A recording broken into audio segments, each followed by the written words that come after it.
Blenheim Palace, one of the grandest of all Britain's great houses. For centuries, these estates were miniature kingdoms, where everyone understood the rules and played their role. This is the story of how the First World War began the destruction of so many of these perfect worlds. 4 years of horror which notice on the old order. I'm Julian Fellowes, and when I created Downton Abbey, I wanted to tell the story of this very moment in our history. There will be explosions on this train, and passion! I wrote how the lives of the family and the servants were changed, and even ripped apart by war. We showed the women who went to work, and we watched as the doors of the house were thrown open to receive the wounded. Now I want to tell you about the men and women of a real house, Blenheim Palace, the war stories of a real Downton Abbey. This is this very room, transformed into a convalescent ward. Below stairs, I'll discover tales of heroism and tragedy. Now, this is very different from taking orders from the Ninth Duke. And upstairs, I'll seek out those who seized their chance to change. She doesn't look very retiring. She and the Bulldog have much in common. And I will explore the making of Blenheim's most famous son. Churchill was desperate to get in on the action. Oh, this is real. This is the original. I hardly dare touch it. The First World War would completely change the lives of the men and women who went through it. The world they'd die in would bear almost no resemblance to the world of their beginnings. It was a momentous time for Blenheim, and by the end, Britain would be transformed.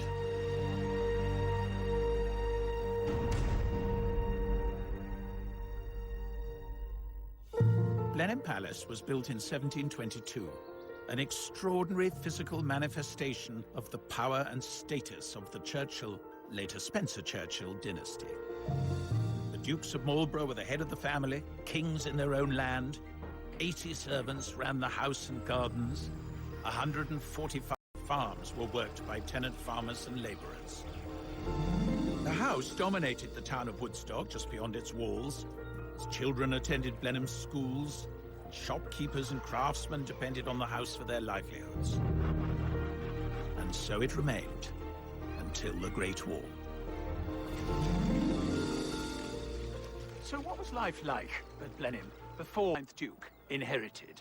Blenheim was almost bankrupt. His father had sold much of the collection. The whole estate was tottering, and it needed a vast injection of money to get it up and running again. And Consuela Vanderbilt could provide it.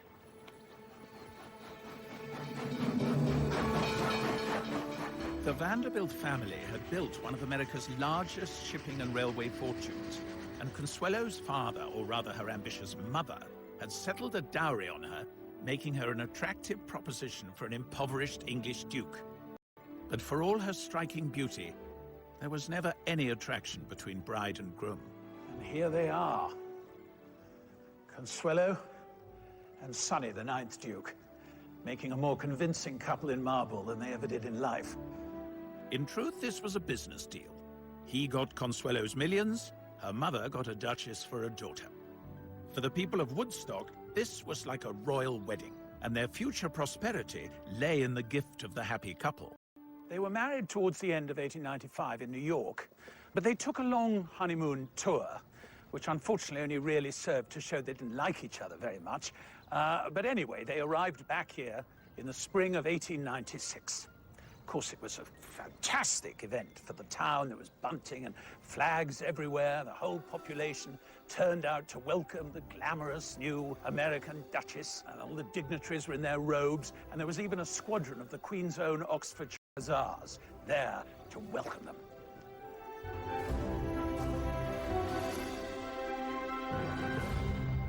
Consuelo's reception was cooler once she entered the palace. There she met her new in-laws, the Spencer Churchill family.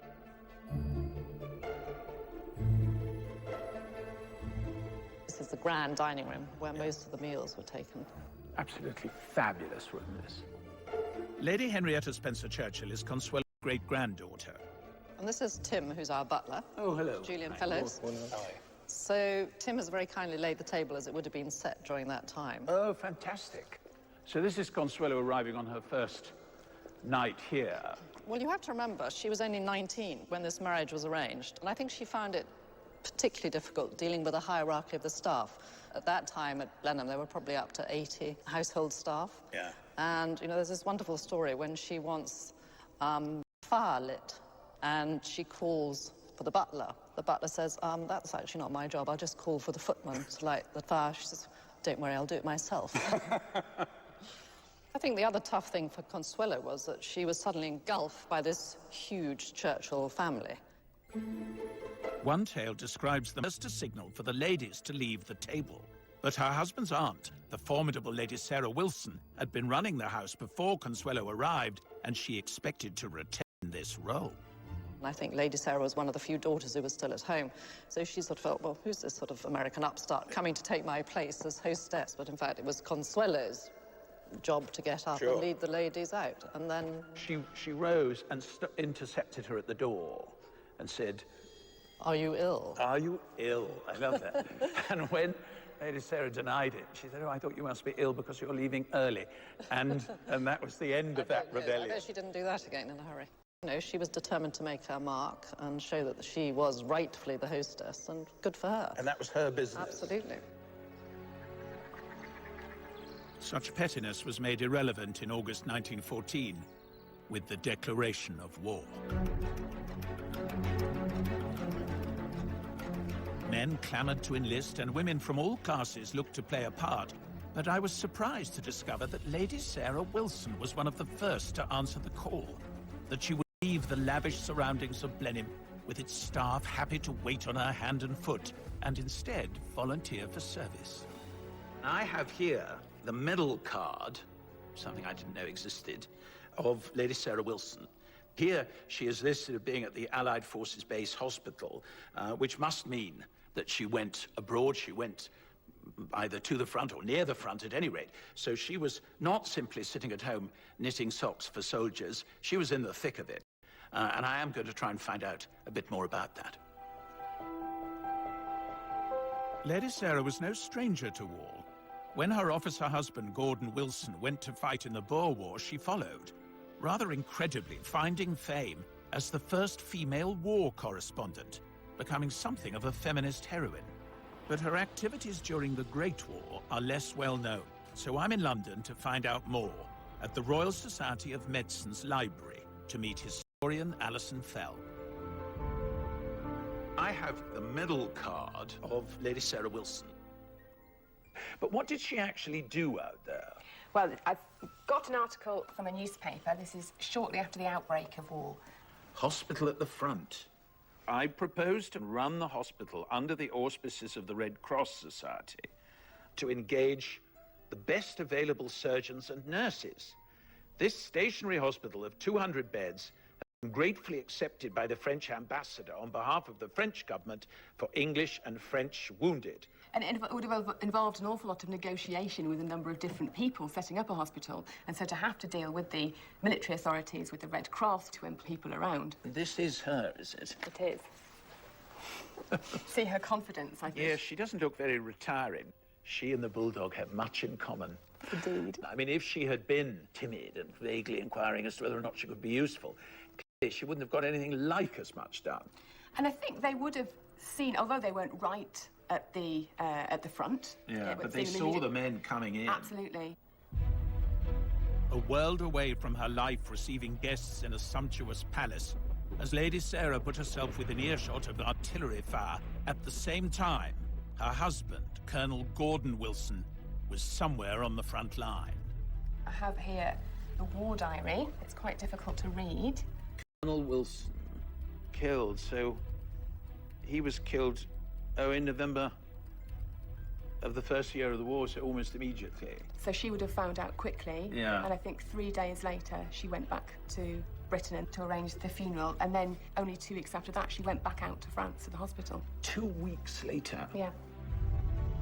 Colonel Wilson was killed at the First Battle of Ypres in the autumn of 1914, and his death cut short a marriage of almost 23 years. But a loss such as Lady Sarah's would soon become all too common. Quite a lot of the women I've looked at who volunteered to go and do war work in France had been either widowed or had lost a son, which is interesting. Nursing their patients as if they were their son or their husband. So I think it was a way of coping with separation and then sometimes with loss. I mean, you know, even in my own family, my grandfather died in 1915, my uncle died in 1918, lots of cousins. They all had men they loved who were at the front. Yeah. And an astonishing number of families were touched by death. Grief united women from all classes, leaving more than 200,000 British widows. Sarah Wilson devoted herself to helping wounded men in France for a further 2 years. I have another document here that we found from 1960. Lady Sarah Wilson has her own hospital, which a man who was nursed there told me was the jolliest place to be ill it was possible to imagine. He said Lady Sarah herself was a veritable tonic. So bright and cheery was she always. I don't think Consuelo would have recognized this portrait. I was just about to say what a different picture of her we get there. Before the war, I don't think she was a nice person. She certainly was extremely unpleasant to Consuelo when she first arrived at Blenheim, bullying. In some ways, maybe a war gives a woman like Sarah Wilson the opportunity to use skills in a way that had public acclaim, and she felt... Her, really. Her rival Consuelo had moved on too. She'd done her duty by bearing 2 male children, an heir and a spare, then fled the palace for London to get away from the husband she loathed. There, she dedicated herself to helping women in the workplace. It's ironic that at the same time, her estranged husband, Sonny, played a key role in getting women into work. Under his leadership, women of every class took up jobs previously reserved for men. It was a change that would alter things irrevocably long after the war was over. I'm meeting Michael Waterhouse, the 9th Duke's great-grandson. He founded this women's land corps that became the land army that we know so much about from the Second World War. Well, the Second War, we always think it's the Second World War phenomenon. But it's not. It's Sonny Marlborough as a junior Minister of Agriculture, and he encouraged women to come forward to work on the estate because all the men went off to the front. The Duke didn't stop there. He offered this very formal long library for service. Before the war, it had accommodated grand balls and glittering receptions, and it would have been unthinkable to see it filled with sickbeds. You know, this is this very room transformed into a convalescent ward. I find there's something very moving in that, really, wanting to involve even the house. He really made Blenheim play its part in the war. You know, ploughing up the sheep walks for arable, planting cabbages in the herbaceous borders. He saw himself as a great Englishman, and he was going to do his bit for Britain, and he was jolly well also, as minister, going to use his influence to encourage other people to follow his example. This was before the National Health Service, and it was vital that these great families got involved, because in the First War, their houses were not requisitioned. They had to be offered freely by their owners.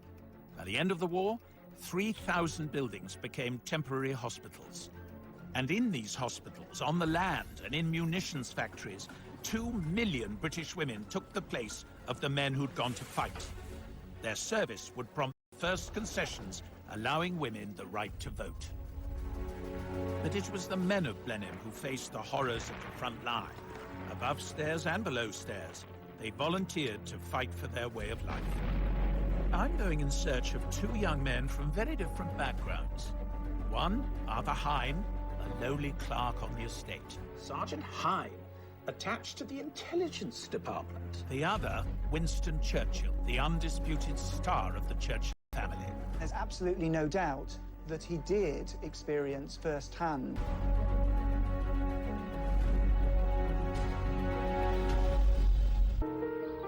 Blenheim Palace. For 300 years, this has been the home of the Dukes of Marlborough, head of the Churchill family. They created this jewel in 30,000 acres of Oxfordshire, where their money and status offered security to all around them. In return, their servants and local people deferred to them, trusting them with their lives. But when the First World War broke out, this ancient system was put to the test. All the great and the good of Blenheim and people who worked for them found themselves involved in world events, and nobody was keener to get stuck in than Winston Churchill. This is what he wrote to his wife. "My darling one and beautiful, everything trends towards catastrophe and collapse. I am interested, geared up and happy. Is it not horrible to be built like that?" It shouldn't surprise us too much that Winston Churchill was so anxious for glory in politics and in warfare. This is where he was born, and Blenheim Palace is a house built on war.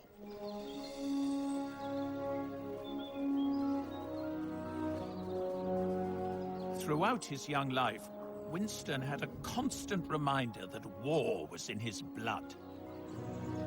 His ancestor John Churchill won a famous victory over France. He was rewarded with Blenheim and a dukedom. Well, this is the column raised to the memory of the first Duke of Marlborough, with an incredibly splendid inscription, which is pretty florid. A monument designed to perpetuate the memory of the signal victory obtained by John, Duke of Marlborough, the hero not only of his nation but his age, who by military knowledge and irresistible valor rescued the empire from desolation, asserted and confirmed the liberties of Europe. I think it was terribly important to Winston Churchill to prove that he was a worthy successor to his great ancestor, and when the war started, he was very anxious to make his mark.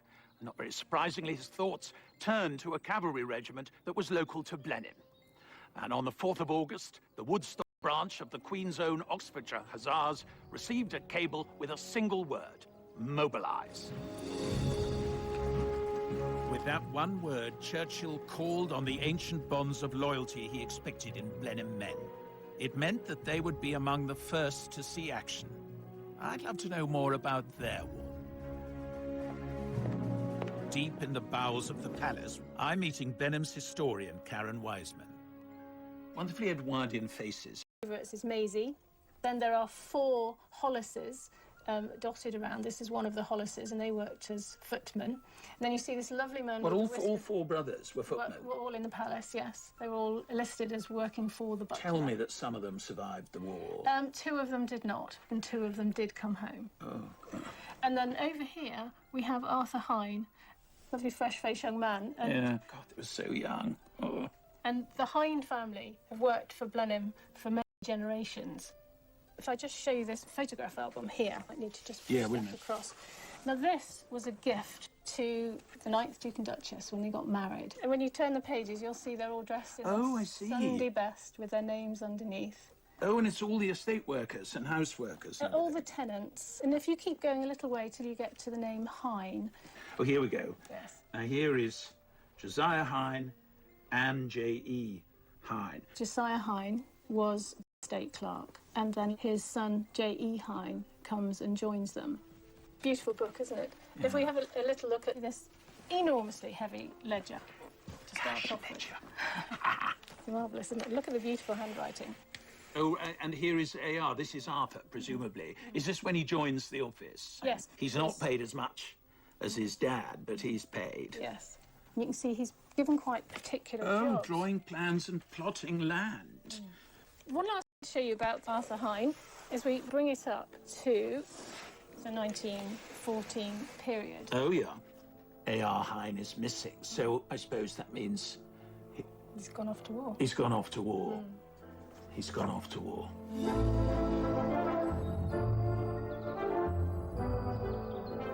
Up to this point, much of Arthur Hine's experience of military life had been in the Hussars' regular training camps at Blenheim, where he would have encountered Winston Churchill. The war wrenched Hine from this secure world. In September 1914, he was in France with the Hussars. They expected a quick and glorious victory, and to be back at Blenheim for Christmas.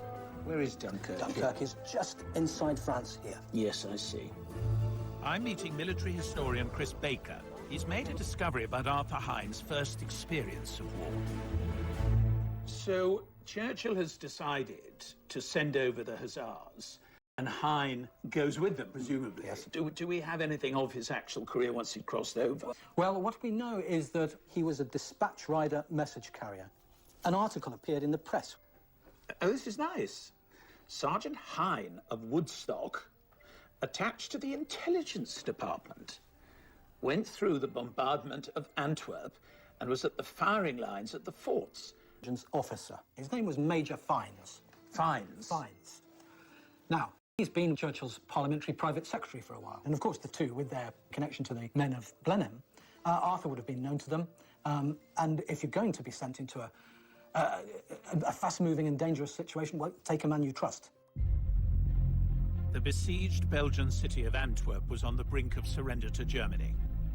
Winston Churchill became the loudest advocate of a British mission to save the city, which sent local Blenheim man Arthur Hine into the fray as a dispatch rider. The Germans brought up what for the time was the heaviest artillery in the world. They begin a deliberate, steady, heavy bombardment of the city. 5 shells per minute falling into the packed city centre.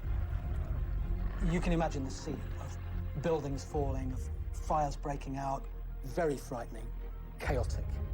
Riding his motorcycle through Antwerp, Arthur Hine found himself in the thick of the chaos. Amid the terrible scenes he witnessed was the sad plight of a poor girl who had crawled from the cellar of a burning house, leaving her parents inside.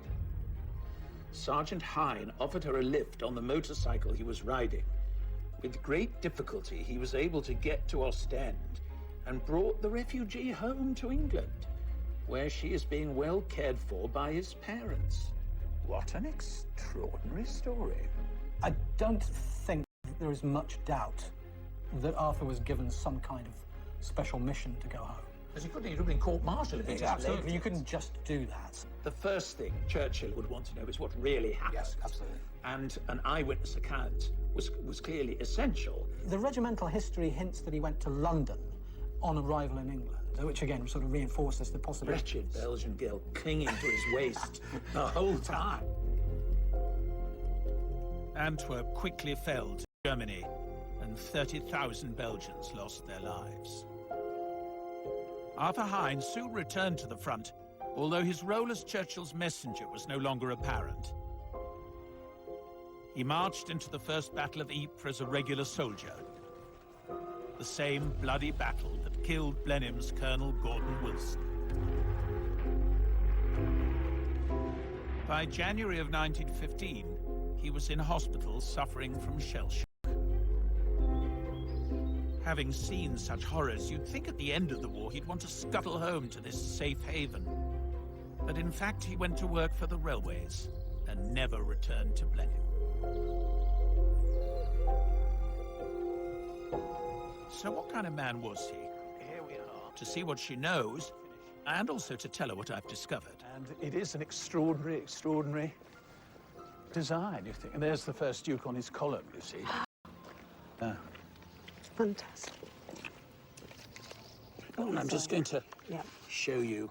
This is the Queen's Own Oxfordshire Hussars, and this chap is Arthur Hine.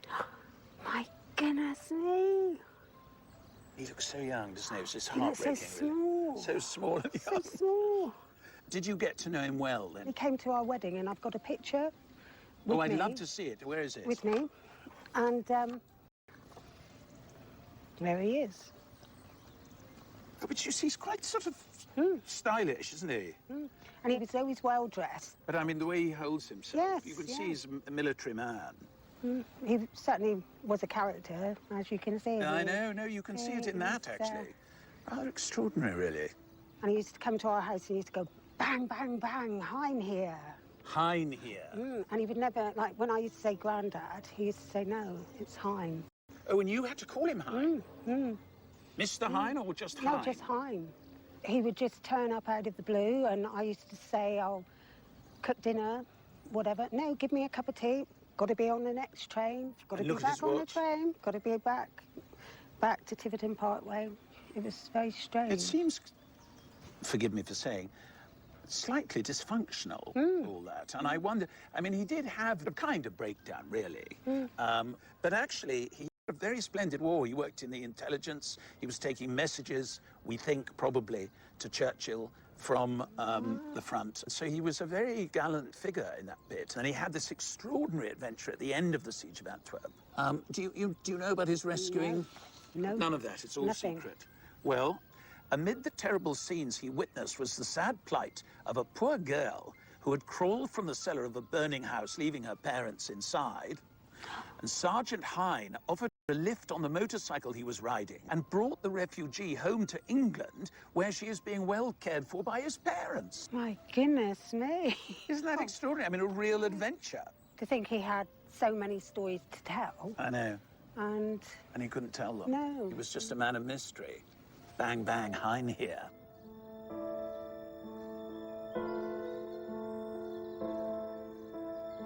I have a sort of renewed vision of Arthur Hine as an older man, really. This almost Pinteresque figure who always had to be going to the station and was always late.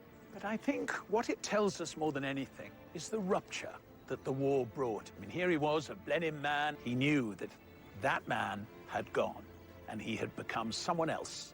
And the only way he could really deal with it was to reinvent himself and start again. I find that very poignant. And I'm afraid there were many, many men who felt exactly like that. And what of that other Blenheim man who had sent Arthur Hine to war? Winston Churchill's failure to save Antwerp began the most disastrous slide in his public career.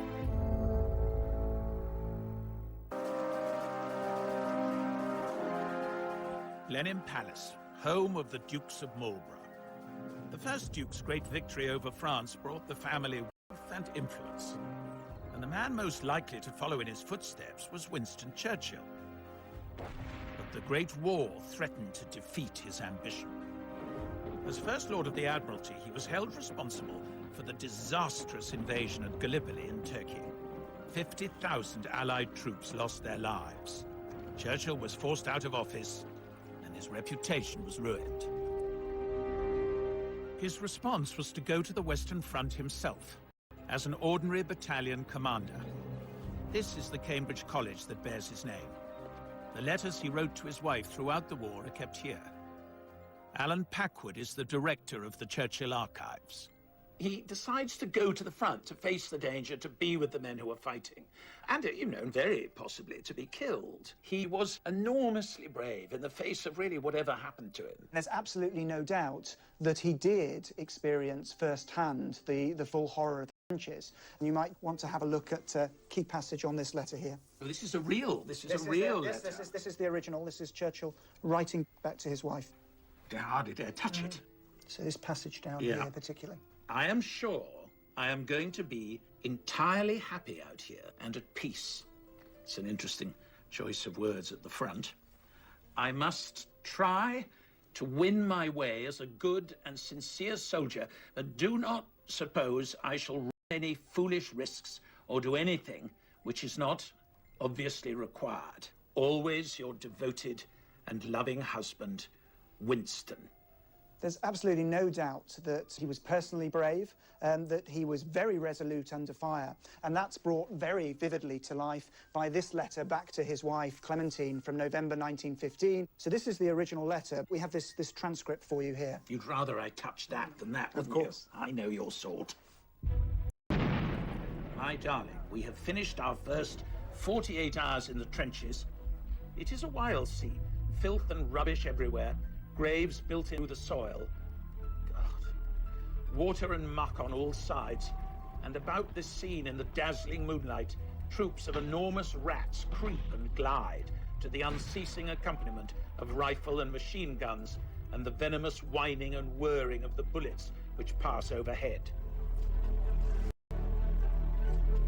But in the horror and the mud of the trenches, Churchill began to win his way back as a leader. He always felt that he was a natural commander of men.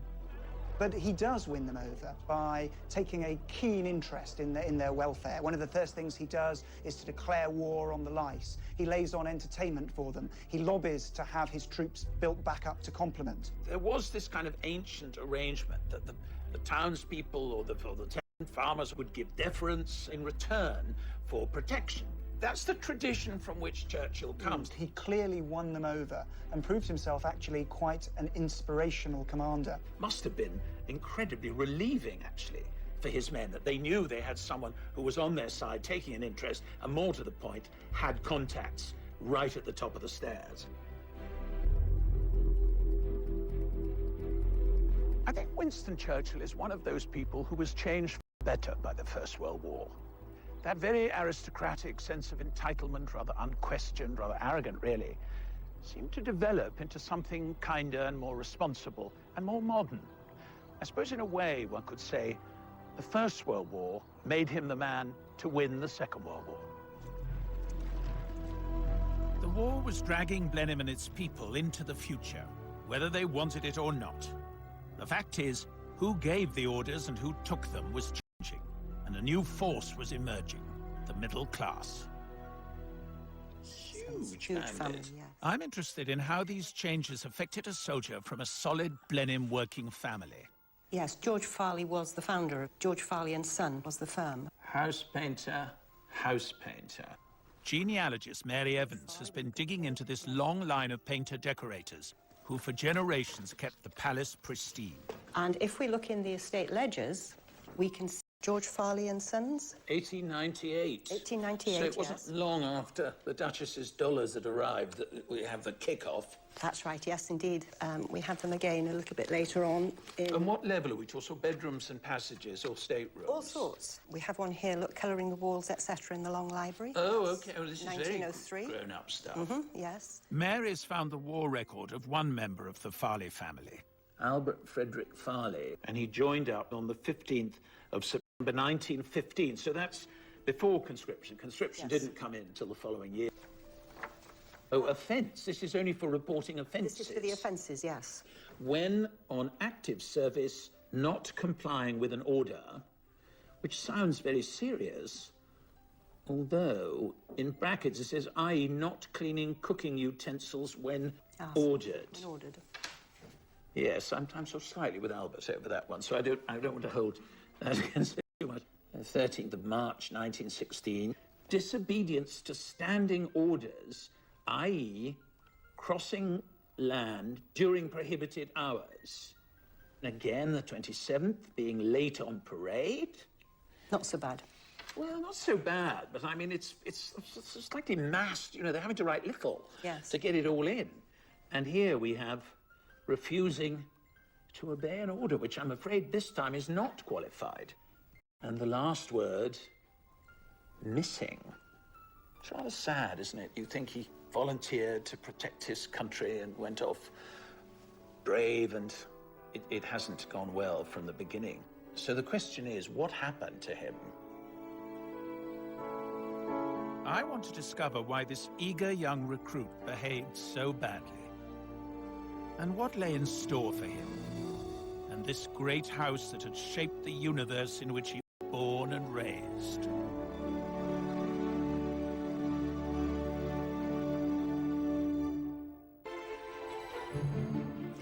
Before the First World War, Blenheim employed 25 craftsmen, from water engineers to carpenters. The Farley family were decorators and had painted these rooms for generations. They were loyal workers and well looked after. I've come to Balliol College in Oxford to meet military historian Gary Sheffield.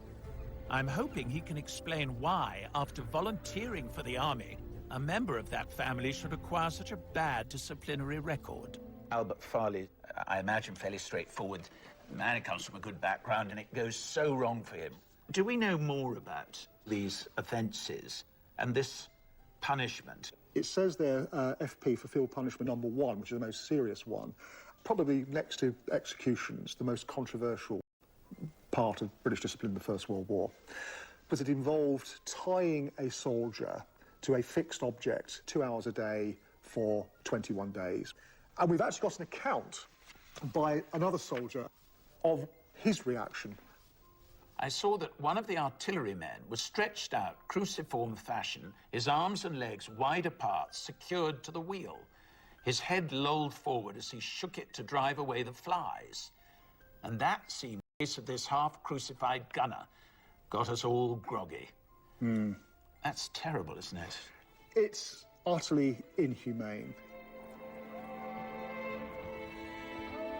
Well, I mean, it's wonderful that it exists today, and we're trying to keep it going.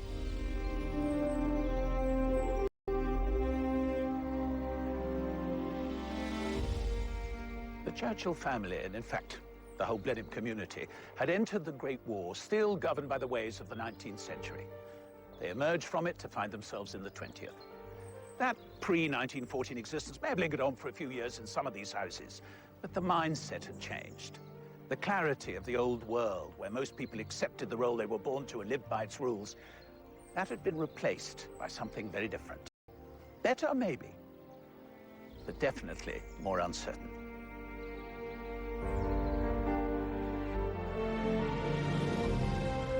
And we head to another grand house this weekend as the new series of Downton Abbey continues Sunday at 9. Then we've brand new drama for you next week as James Norton stars as a vicar on a mission. That's Grantchester, Monday at the same time. Here next, with all the latest headlines, we've the ITV News.